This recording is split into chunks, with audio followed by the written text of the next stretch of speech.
Hello friends, હું છું Hardik Patel. Icon engineering tuition ક્લાસીસની ચેનલમાં વિદ્યાર્થી મિત્રો આપનું સ્વાગત છે.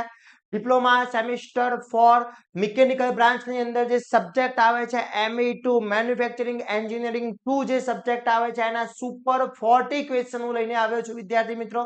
તો સુપર 40 ક્વેશ્ચન તમે કરી લો છો તો ME2 ની અંદર 110% પાસ થઈ જવાના છો અને સારામાંથી સારા માર્ક્સ મેળવવાના છો વિદ્યાર્થી મિત્રો. તો ચેનલ ઉપર નવા હોય તો ચેનલને સબસ્ક્રાઇબ કરી દેશો, બેલ આઇકોન ઓન કરી દો જેથી નવા વિડીયો આવે તરત જ નોટિફિકેશન આવી જશે.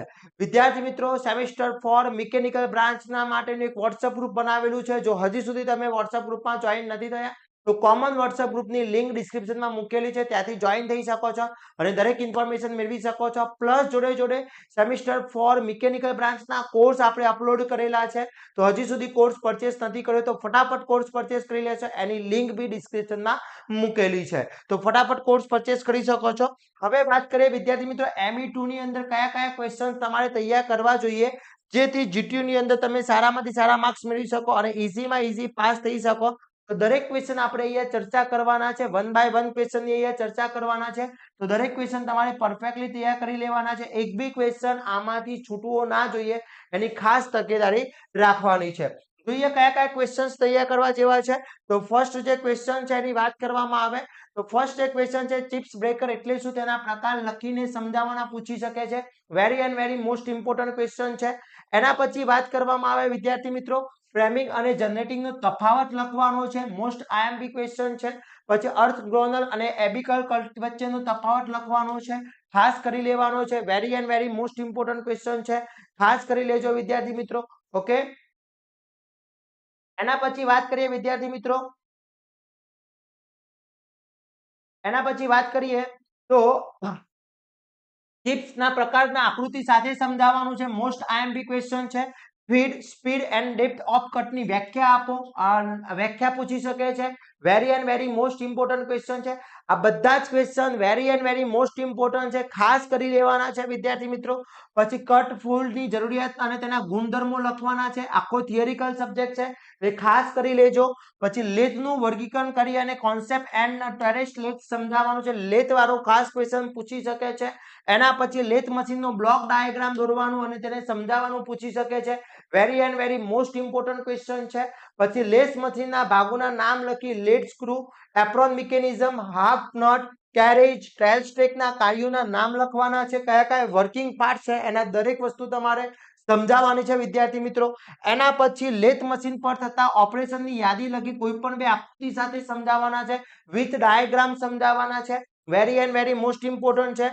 એના પછી વર્ક હોલ્ડિંગ ડિવાઇસના નામ લખી અને કોઈ પણ ત્રણ સમજાવો.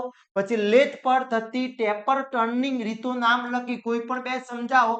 અહીંયા કોઈ પણ બે કીધી છે, ત્યાં તમને કોઈ બી સ્પેસિફાઈ બી પૂછી શકે છે, ખાસ કરી લેજો વિદ્યાર્થી મિત્રો. મોસ્ટ IMP ક્વેશ્ચન છે. એના પછી વાત કરીએ તો મિલિંગ મશીનનું વર્ગીકરણ લખો. પ્લેન મિલિંગ અથવા હોરિઝોન્ટલ મિલિંગ આકૃતિ દોરી સમજાવો. મોસ્ટ IMP ક્વેશ્ચન છે.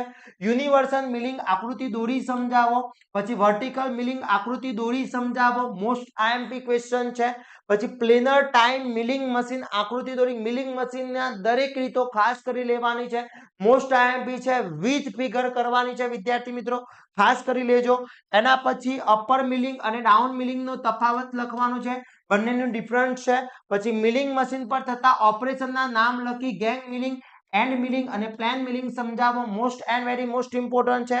મિલિંગ કટ્સના નામ લખી પ્લેન કટર, સાઇડ કટર અને સ્લો કટર સમજાવવાના છે. Very and very most important છે. પછી ઇન્ડિકેશિંગ રીતના નામ લખી ડાયરેક્ટ અને પ્લેન ઇન્ડિકેશિંગ સમજાવવાનું છે. મોસ્ટ IMP છે. તો આ બધા જ ક્વેશ્ચનના વિથ આન્સર આપણા કોર્સની અંદર બી ઇન્ક્લુડ છે. તો ફટાફટ કોર્સ પરચેસ કરીને તૈયારી સ્ટાર્ટ કરી લેશો.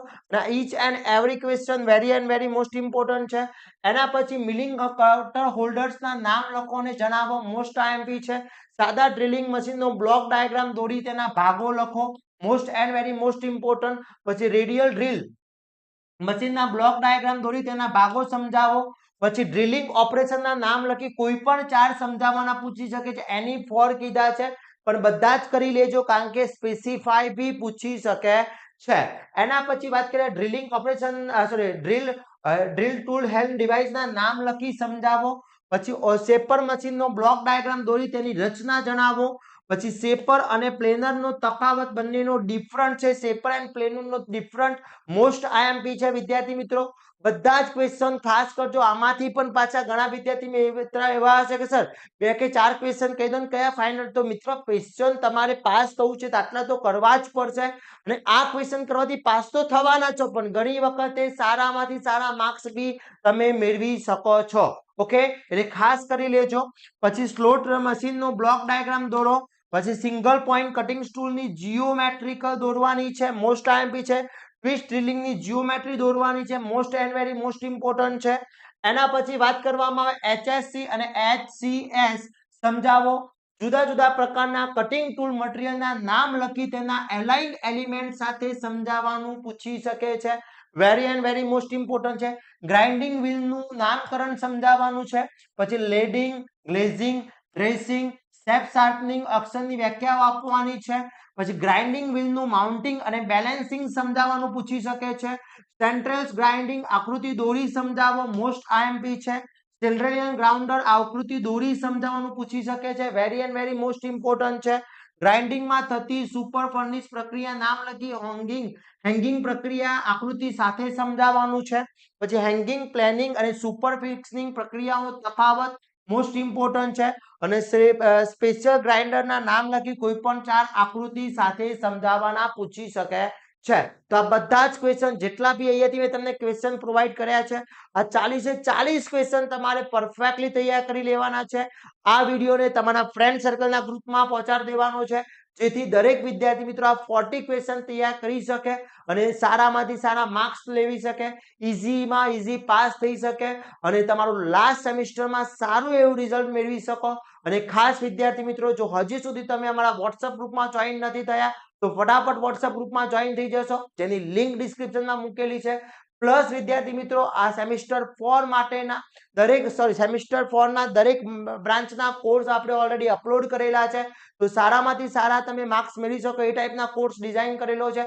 તો ફટાફટ કોર્સ પરચેસ કરી લેશો અને તૈયારી સ્ટાર્ટ કરી લેશો. અને વિદ્યાર્થી મિત્રો, આશા રાખું છું આ વિડીયો તમારા માટે ખૂબ જ હેલ્પફુલ થવાનો છે.